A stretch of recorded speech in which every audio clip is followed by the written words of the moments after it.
നമ്മുടെ തിരുവനന്തപുരത്ത് പാർലമെൻറ്റ് സ്ഥാനാർത്ഥിയെ മത്സരിക്കുന്ന അഡ്വക്കേറ്റ് എം പി ഷൈൻലാലാണ് നമ്മുടെ ഇവിടെ ഉള്ളത്. സാർ, എങ്ങനെയുണ്ട് പ്രചരണമൊക്കെ? വളരെ നന്നായിട്ട് പോകുന്നുണ്ട്. 7 ദിവസത്തെയും സ്ഥാനാർത്ഥി പര്യടനം 7 നിയോജക മണ്ഡലങ്ങളിലായിട്ട് പൂർത്തിയായി. അതിനുശേഷം തികഞ്ഞ ആത്മവിശ്വാസത്തിലാണ്. എന്തുകൊണ്ടാണ് ഇങ്ങനെ ഒരു ഇലക്ഷന് നിൽക്കാൻ തീരുമാനിച്ചത്? അല്ല, ഇലക്ഷൻ നിൽക്കുവാൻ നേരത്തെ തീരുമാനിച്ചിട്ടില്ലായിരുന്നു. കഴിഞ്ഞ കുറച്ച് കാലങ്ങളായി പാർട്ടിക്കുള്ളിലെ ഒറ്റപ്പെടലും അവഗണനയ്ക്കും എതിരെ ശക്തമായി പ്രതിഷേധം രേഖപ്പെടുത്തിയിരുന്ന കമ്മിറ്റികൾക്കുള്ളിൽ നിന്നുകൊണ്ട് പുറത്താ ശബ്ദം വരാതെ കമ്മിറ്റികൾക്കുള്ളിൽ പ്രതികരിച്ചിരുന്ന ആളാണ് ഞാൻ. അതിൻ്റെ ഭാഗമായി കഴിഞ്ഞ കുറച്ചു കാലം മുന്നേ, ഒരു 8 മാസങ്ങൾക്ക് മുന്നേ എന്നെ സസ്പെൻഡ് ചെയ്തിട്ടുണ്ടായിരുന്നു. ജില്ലാ കമ്മിറ്റിയിൽ അഭിപ്രായം പറഞ്ഞതിൻ്റെയും ചില നയങ്ങൾക്കെതിരെ ശബ്ദമുയർത്തിയതിൻ്റെയും ഭാഗമായി എന്നെ സസ്പെൻഡ് ചെയ്തിരുന്നു. പക്ഷേ അത് എല്ലാ മാധ്യമങ്ങളും റിപ്പോർട്ട് ചെയ്തതിനെ തുടർന്ന് എത്രയും പെട്ടെന്ന് തന്നെ എന്നെ തിരിച്ചെടുക്കുകയായിരുന്നു. ഇപ്പോഴും ആ കടുത്ത അവഗണനകൾ തുടർന്നു പോയപ്പോൾ രാജിവെക്കുക, പ്രതിഷേധിക്കുക എന്ന് മാത്രമാണ് കരുതിയിരുന്നത്. അത് പിന്നെ സ്ഥാനാർത്ഥിത്വത്തിലേക്ക് മാറുകയായിരുന്നു. ഇപ്പോൾ ഈ പ്രചരണത്തിന് ഇറങ്ങിയപ്പോൾ എങ്ങനെയാണ് തോന്നുന്നത് ഇപ്പോഴത്തെ ഒരു രാഷ്ട്രീയ സ്ഥിതിയും ഒപ്പം തന്നെ താങ്കളുടെ പ്രചരണവും? ഇവിടെ തിരുവനന്തപുരം പാർലമെൻറ്റിൽ മത്സരിക്കുന്ന 3 മുന്നണികളുടെ സ്ഥാനാർത്ഥികളും വളരെ പ്രബലരായിട്ടുള്ള, വളരെ സീനിയറായിട്ടുള്ള കക്ഷികളാണ്. അവരോടൊപ്പം മത്സരിക്കുക, അവരോടൊപ്പം ഏറ്റുമുട്ടുക എന്ന് പറയുന്നത് ചെറിയൊരു കാര്യമല്ല. പക്ഷേ തുടങ്ങിയ സമയത്ത് പ്രതിഷേധം രേഖപ്പെടുത്തിക്കൊണ്ട് 500 എങ്കിൽ 500 വോട്ട് അത് പിടിച്ചുകൊണ്ട് എൻ്റെ പ്രതിഷേധം രേഖപ്പെടുത്തുക എന്ന് മാത്രമായിരുന്നു. എന്നാൽ രാജിവെച്ച് നോമിനേഷൻ കൊടുത്തതിന് ശേഷം കോൺഗ്രസിനുള്ളിൽ നിന്ന് പോലും വളരെ ഉയർന്ന തട്ടിലുള്ള ലീഡേഴ്സിൻ്റെ പിന്തുണയും കേരളത്തിലെ ആൻറ്റി ശശി തരൂർ ഒരു സോഴ്സ് ഉണ്ട് ഇവിടെ. കേരളത്തിനകത്ത് കോൺഗ്രസിനുള്ളിൽ തന്നെ ശശി തരൂർ ഇവിടെ ജയിക്കാൻ പാടില്ല എന്ന് ആഗ്രഹിക്കുന്ന കോൺഗ്രസിൻ്റെ ഒരു വലിയൊരു വിഭാഗമുണ്ട്, ലീഡർഷിപ്പിൽ പോലും. താഴെത്തട്ടിലെ ജനങ്ങൾ അദ്ദേഹത്തോട് മാനസികമായി അകൽച്ചയിലുമാണ്. അപ്പോൾ പല മേഖലകളിൽ നിന്നും, ജാതിമത സംഘടനകളുടെ ലീഡർഷിപ്പുകളിൽ നിന്നും, വിവിധ ജാതിമത സംഘടനകളുടെ ലീഡർഷിപ്പിൽ നിന്നും, രാഷ്ട്രീയ ജാതിമത വ്യത്യാസമില്ലാതെ ചെറുപ്പക്കാരുടെ മുതിർന്നവരുടെ ഒക്കെ ഒരു പിന്തുണ വളരെ നന്നായി കാണാൻ സാധിക്കുന്നു. നല്ലൊരു ശുഭപ്രതീക്ഷയിലാണ് ഇപ്പോൾ. ഇപ്പോൾ സാറ് സൂചിപ്പിച്ചില്ലേ, ജനങ്ങൾ മാനസികമായ അകൽച്ചയിലാണ്. അതിനുള്ള പ്രധാന കാരണം എന്താണ്? അല്ല, ഡോക്ടർ ശശി തരൂർ വളരെ കഴിവുകളുള്ള, നന്നായി ഇംഗ്ലീഷ് സംസാരിക്കുന്ന, ഇന്ത്യൻ പാർലമെൻറ്റിൽ നമുക്കായി ശബ്ദമുയർത്താൻ കഴിവുള്ള ആളാണ് എന്ന് കാര്യമായി വിശ്വസിച്ചിരുന്ന ജനവിഭാഗമാണ് തിരുവനന്തപുരം ജനത. എന്നാൽ അദ്ദേഹം ജയിച്ചു കഴിഞ്ഞാൽ അദ്ദേഹം പിന്നെ അവൈലബിൾ അല്ല, ജനങ്ങളിൽ നിന്ന് വളരെ അകലെയാണ് എന്ന ബോധ്യം തന്നെയാണ് മാനസികമായി ആ അകൽച്ചയ്ക്ക് കാരണം. അദ്ദേഹത്തെ ഒന്ന് ഫോണിൽ ബന്ധപ്പെടാൻ പോലും അദ്ദേഹത്തെയോ, അദ്ദേഹം തിരക്കുള്ളതാണ്, അദ്ദേഹത്തിൻ്റെ PA പോലും വിളിച്ചാൽ പുള്ളിയുടെ കാര്യങ്ങൾ അറിയുവാനോ അല്ലെങ്കിൽ ഒന്ന് നേരിട്ട് കണ്ടൊരു നിവേദനം കൊടുക്കണമെങ്കിൽ അതിന് സാധിക്കാത്തൊരവസ്ഥയാണ്. വിളിച്ചാൽ കോൾ യു ലേറ്റർ എന്ന് പറയുന്നൊരു മെസ്സേജ് മാത്രമാണ് എല്ലാവർക്കും കിട്ടുന്നത്. പിന്നെ നടക്കുന്ന ഓഫീസ് വഴി EQയും ചികിത്സാ ധനസഹായം, ഇത് 2 കാര്യം ഓഫീസ് വർക്ക് പോലെ 2 സ്റ്റാഫുകളെ വെച്ച് ചെയ്യുന്നുണ്ട്. അതിനപ്പുറം ജനങ്ങൾക്കൊരു ഗുണവും ലഭിക്കുന്നില്ല എന്നുള്ളത് തന്നെയാണ്. കഴിഞ്ഞ കാലത്തെ വികസന പത്രിക അവരുടെ സമർപ്പിക്കുകയുണ്ടായി ഇവർ ജനങ്ങൾക്ക്, അതെല്ലാം സത്യമാണോ? അല്ല, വികസന പത്രികകൾ കഴിഞ്ഞ 15 വർഷക്കാലമായി അദ്ദേഹം കൊടുത്തിരുന്ന വികസന പദ്ധതികൾ അദ്ദേഹം തന്നെ ഒന്ന് തിരിഞ്ഞു നോക്കേണ്ടതാണ്. ആ പദ്ധതികൾ നടപ്പിലാക്കിയാൽ തന്നെ തിരുവനന്തപുരത്തിൻ്റെ മുഖച്ഛായ മാറും. അപ്പോൾ ആ വികസന പദ്ധതികൾ മായി മുന്നോട്ട് പോകുവാനാണ് വിജയിച്ചു കഴിഞ്ഞാൽ ഞാൻ ആഗ്രഹിക്കുന്നത്. പുതിയതായിട്ടൊരു വികസന പദ്ധതി നമുക്ക് ആസൂത്രണം ചെയ്യേണ്ട കാര്യം കൂടിയില്ല. ഇപ്പോൾ പാർട്ടിക്കുള്ളിലെ ഒറ്റപ്പെടലും അതുപോലെ തന്നെ അവഗണനയും എല്ലാം കൊണ്ട് നമ്മൾ പിന്തള്ളപ്പെട്ടു.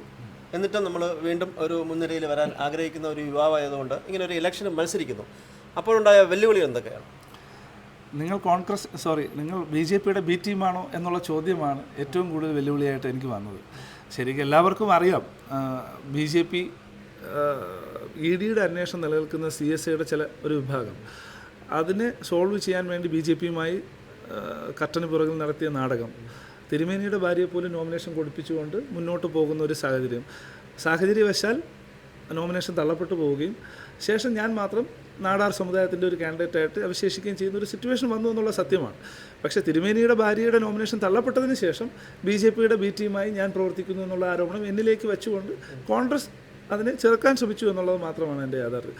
അതിൻ്റെ വെല്ലുവിളി സോഷ്യൽ മീഡിയയിലും മറ്റുമൊക്കെ ആയിട്ട് എനിക്കെതിരെ കടന്നാക്രമണം കുറച്ച് ദിവസങ്ങളായി നടക്കുന്നുണ്ട്. അത് ഞാൻ കണക്കാക്കുന്നില്ല. 2009 മുതൽ ഒറ്റയ്ക്ക് ഫൈറ്റ് ചെയ്ത് സ്വതന്ത്രമായി മത്സരിച്ച് വിവിധ രാഷ്ട്രീയ പോസ്റ്റുകളിൽ യൂത്ത് കോൺഗ്രസിൻ്റെ വിവിധ മേഖലകളിൽ വിജയിച്ചു വന്ന ആളാണ് ഞാൻ. അതിനുശേഷം പല അവഗണനകളും ഇതുപോലുള്ള സൈബർ ആക്രമണങ്ങളൊക്കെ നേരിട്ട ആളാണ്. എനിക്കിതൊരു പുത്തരിയല്ല. തുടർന്നും ഒറ്റയ്ക്ക് തന്നെ ഫൈറ്റ് ചെയ്യാൻ തന്നെയാണ് എൻ്റെ തീരുമാനം. ഇപ്പോൾ നേരത്തെ തന്നെ ഒരു രാഷ്ട്രീയ പ്രവർത്തകൻ പൊതുപ്രവർത്തകൻ ആയതുകൊണ്ട് ജനങ്ങളുടെ പ്രശ്നങ്ങൾ ധാരാളം മനസ്സിലാക്കിയിട്ടുണ്ട്. ഇപ്പോൾ ഈ ഇലക്ഷൻ സമയത്ത് എന്തൊക്കെയാണ് അവർ ഉന്നയിക്കുന്ന പ്രധാന പ്രശ്നങ്ങൾ? അല്ല, തിരുവനന്തപുരം ജില്ലയെ സംബന്ധിച്ച് സാധാരണക്കാരുടെയും പ്രത്യേകിച്ച് കടലോര മേഖലകളുടെയും ഒക്കെ ഒരു വിഷയം വളരെ വലുതാണ്. അവരുടെ കിടപ്പാടം നഷ്ടപ്പെട്ടു പോകാതിരിക്കുവാൻ, അവരുടെ കര നഷ്ടപ്പെട്ടു പോകാതിരിക്കുവാൻ ഉള്ളൊരു ചെറുത്തുനിൽപ്പ് തിരുവനന്തപുരം ജനതയെ സംബന്ധിച്ച് വലിയൊരു കാര്യമാണ്. ഏതൊരു വ്യക്തിയുടെയും ബേസിക് നീഡ് അവൻ്റെ കിടപ്പാടമാണ്. അതിനെ സംരക്ഷിക്കുവാൻ മാറി മാറി വന്ന എം പിമാർ ഒന്നും ചെയ്തില്ല എന്നുള്ളത് തന്നെയാണ്. അതിന് മുൻതൂക്കം കൊടുക്കണം. അവരുടെ തിരുവനന്തപുരത്തിൻ്റെ വികസന പദ്ധതികൾക്ക് വേഗത കൂട്ടണം എന്നുള്ളതാണ് ഞാൻ കണക്കാക്കുന്നത്. അല്ലാതെ എന്തെല്ലാം വികസന പദ്ധതികൾ വേണമെന്നുള്ളതല്ല, നിശ്ചയിക്കുന്ന വികസന പദ്ധതികൾ, ആസൂത്രണം ചെയ്യുന്ന പദ്ധതികൾ വേഗത്തിൽ നടപ്പിലാക്കാനുള്ള നടപടികൾ ഉണ്ടാകണമെന്നാണ് എൻ്റെ അഭിപ്രായം. ശശി തരൂർ വന്നപ്പോൾ തന്നെ കുറേ വികസന പദ്ധതികൾ അദ്ദേഹം ആസൂത്രണം ചെയ്തു, നടപ്പിലാക്കാമെന്ന് പറഞ്ഞാണ് വോട്ട് ചോദിച്ചത്. ഇപ്പം 3 വർഷം പറഞ്ഞ പോലെ 3 പ്രാവശ്യം നമ്മൾ കണ്ടതുമാണ്. ഇപ്പോൾ രാജീവ് ചന്ദ്രശേഖർ തിരുവനന്തപുരത്തിൻ്റെ മുഖച്ഛായ മാറ്റും എന്ന് പറഞ്ഞാണ് ഇപ്പോൾ വോട്ട് അഭ്യർത്ഥിക്കുന്നത്. അത് എത്രത്തോളം പ്രായോഗികമാകും? അല്ല, എനിക്ക് പ്രധാനമായും പറയാനുള്ള കാര്യം, ഒരു 15 വർഷം മുമ്പ് ഒരു ആക്സിഡൻ്റലി പൊളിറ്റിക്സിലേക്ക് വന്ന ഒരു രാഷ്ട്രീയക്കാരനാകാൻ, പൊതുപ്രവർത്തകനാകേണ്ടി വന്നയാളാണ് ശശി തരൂർ.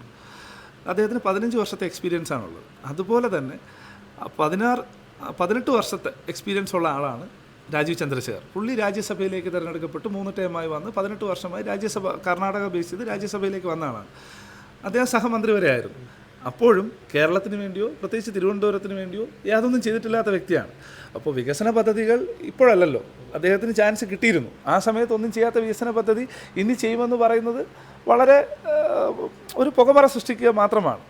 ഇവരിൽ എല്ലാവരുടെയും ജനങ്ങൾക്ക് വേണ്ടി എന്തെങ്കിലും ചെയ്യണമെങ്കിൽ അതിനുള്ളൊരു ആർജവും ഒരു ഫയറും ഉണ്ടാവണം. അവരുടെയൊക്കെ പ്രായം തന്നെയാണ് അതിന് വലിയ പ്രശ്നമായി. അവരെയൊന്നും ഞാൻ കുറ്റം പറയുന്നില്ല. അവർക്ക് അവരുടേതായ പ്രായത്തിൻ്റെതായ എല്ലാ പ്രശ്നങ്ങളും ഉണ്ടാവും. പുതിയ തലമുറ വന്നിരുന്നുവെങ്കിൽ അവർക്ക് ജനങ്ങൾക്കായി എന്തെങ്കിലും ചെയ്യുവാൻ, ഏത് പാർട്ടിയിൽ നിന്ന് വന്നിരുന്നാലും ജനങ്ങൾക്കായി എന്തെങ്കിലും ചെയ്യാനുള്ളൊരു മനസ്സുണ്ടാവും.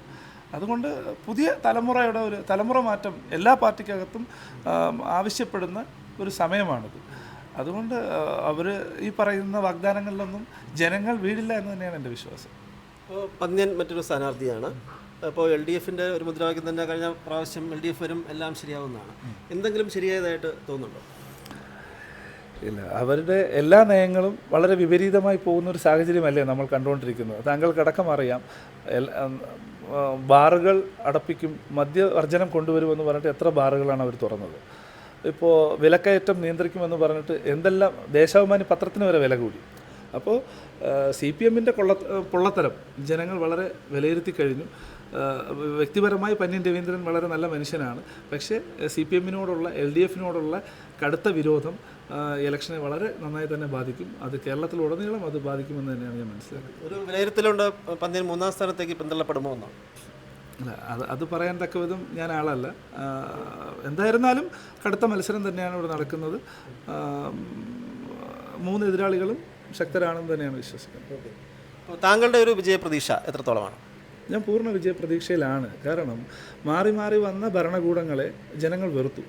ശരിക്കും രാഷ്ട്രീയ പ്രസ്ഥാനങ്ങളുള്ളൊരു അകൽച്ച തന്നെ പുതിയ തലമുറയ്ക്കുണ്ട്. അവരൊന്നും വോട്ട് ചെയ്യാൻ പോകുന്നില്ല എന്ന് തീരുമാനം, ഈ ഇലക്ഷൻ്റെ കാര്യമൊന്നും അറിയാത്തതുപോലെയാണ് പുതുതലമുറയുടെ ഒരു ഭാവം തന്നെ.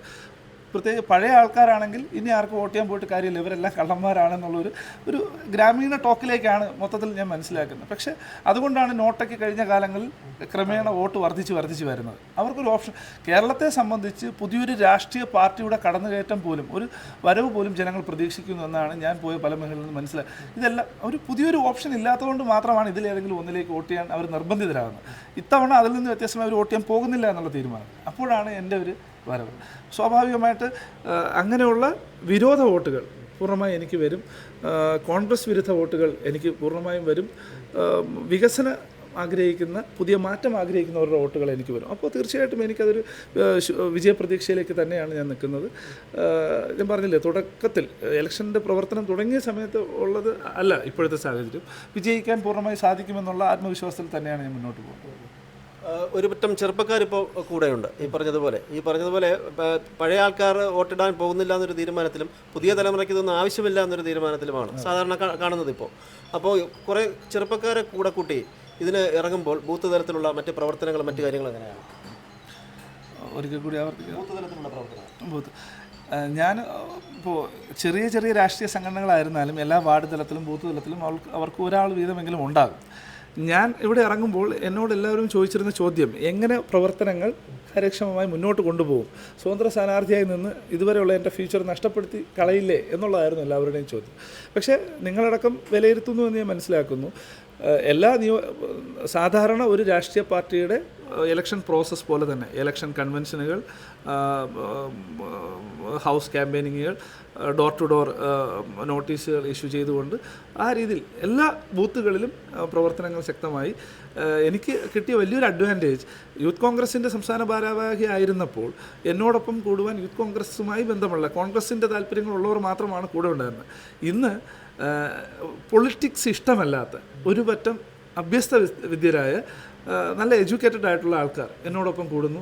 എല്ലാ മേഖലകളിലും ഇന്ന് എനിക്ക് ഓരോ ബൂത്തിലും ഒരാളെ വെച്ചെങ്കിലും എടുക്കാൻ കഴിയുന്ന വിധത്തിൽ എനിക്കൊരു സ്വന്തമായി ഒരു കോൺടാക്ട്സ് ലഭിച്ചു എന്നുള്ളത് വലിയൊരു അഡ്വാൻറ്റേജാണ്. നല്ല രീതിയിലാണ് ഞങ്ങൾ എല്ലാ ബൂത്ത് അടിസ്ഥാനത്തിലും ഞങ്ങളുടെ നോട്ടീസുകൾ ഇഷ്യൂ ചെയ്തിട്ടുണ്ട്. എല്ലായിടത്തും ഞങ്ങളുടെ അഭ്യർത്ഥനകളും പ്രകടന പത്രികയും എത്തിയിട്ടുണ്ട്. പിന്നെ ഹൗസ് ക്യാമ്പയിനിങ്ങുകൾ നമ്മൾ സംഘടിപ്പിച്ചിരുന്നു. എല്ലാം നല്ല രീതിയിലാണ് പോകുന്നത്. ഇനിയിപ്പോൾ ജയിച്ചു കഴിഞ്ഞാൽ തിരുവനന്തപുരത്ത് ചെയ്യാൻ പോകുന്ന അത്യാവശ്യം വേണ്ട ഒരു 3 കാര്യങ്ങൾ പെട്ടെന്ന് ഓർമ്മയിൽ വരുന്നതാണ്. അല്ല, ഞാൻ പറഞ്ഞല്ലോ, അതിൽ പ്രധാനമായും തീരദേശ മേഖലയുടെ അവരുടെ കിടപ്പാടം നഷ്ടപ്പെട്ടു പോകാതിരിക്കുവാൻ വേണ്ടിയിട്ടുള്ള സംവിധാനങ്ങൾ കൊണ്ടുവരിക എന്നുള്ളത് തന്നെയാണ്. അവരെ സംബന്ധിച്ച് അവരുടെ ഭവനം നഷ്ടപ്പെട്ടു പോകാതിരിക്കുവാൻ, അത് നമ്മളവിടെ നേരിട്ട് പോവുകയും അവരെ കാണുകയും ചെയ്യുമ്പോഴേ നമുക്കതിൻ്റെ ഒരു ഫീൽ മനസ്സിലാവും.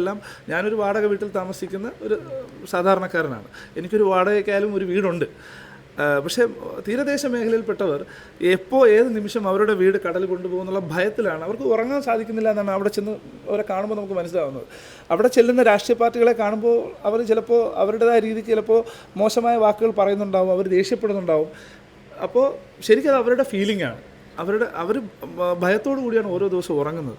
ഇവിടെ മാറി മാറി വന്ന ഭരണകൂടങ്ങൾ അവിടെ ഒന്ന് പോയി സന്ദർശിക്കുവാൻ പോലും കേരളത്തിൻ്റെ മുഖ്യമന്ത്രിയായ പിണറായി വിജയനോ അല്ലെങ്കിൽ ഇവിടുത്തെ MP ആയിരിക്കുന്ന ശശി തരൂരോ കടലോര മേഖലയിലെ ആൾക്കാരെ ഒന്ന് പോയി അവർക്കൊന്നും ചെയ്തു കൊടുത്തില്ലെങ്കിലും അവരെ ഒന്ന് ആശ്വസിപ്പിക്കാൻ അവരുടെ അടുത്തേക്ക് പോകുവാൻ പോലും മനസ്സ് കാണിച്ചില്ല എന്നുള്ളതാണ്. അപ്പോൾ തീർച്ചയായിട്ടും കടലോര മേഖലയുടെ വിഷയങ്ങൾ എടുത്തുകൊണ്ട് അവരെ സംരക്ഷിക്കുന്ന ഒരു പദ്ധതികൾ മനസ്സിൽ വലിയൊരു കാര്യമായി ഉണ്ട്.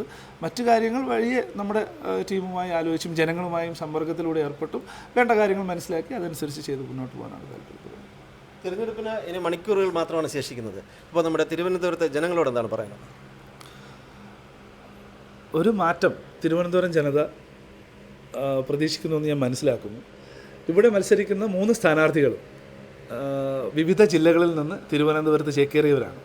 എൻ്റെ വിദ്യാഭ്യാസ കാലഘട്ടത്തിൽ ഞാനൊരു ഓട്ടോ റിക്ഷ ഡ്രൈവറായി തിരുവനന്തപുരത്തിൻ്റെ വിവിധ മേഖലകളിൽ നിങ്ങളുമായി സംവദിച്ചിട്ടുള്ള ആളാണ്. തിരുവനന്തപുരംകാരനായ എനിക്ക്, തിരുവനന്തപുരത്തിൻ്റെ വികാരമറിയുന്ന എനിക്ക് നിങ്ങളുടെ വിലയേറിയ ഓരോ വോട്ടുകളും നൽകി ക്യാമറ ചിഹ്നത്തിൽ എന്നെ വിജയിപ്പിക്കണമെന്ന് അഭ്യർത്ഥിക്കുന്നു. Sir, thank you.